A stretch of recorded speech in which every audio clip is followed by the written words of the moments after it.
6 လကျော်ပြီးနောက်ပိုင်းမှာကလေးတွေက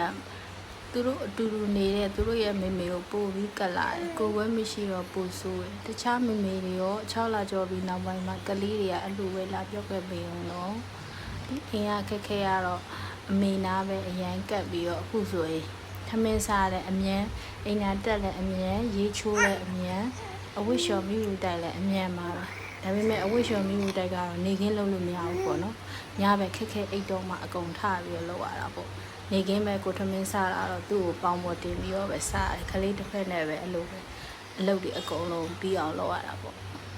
ကိုယ်ပဲမရှိတော့ဘူးဆိုရယ်ကိုယ်ပဲမရှိရဲ့မေမေတွေကိုဘဝတူတွေမျိုးလို့အကုန်လုံးနားလေကိုယ်ပဲရှိတဲ့သူတွေကိုမြင်တော့လဲအားကြပါတယ်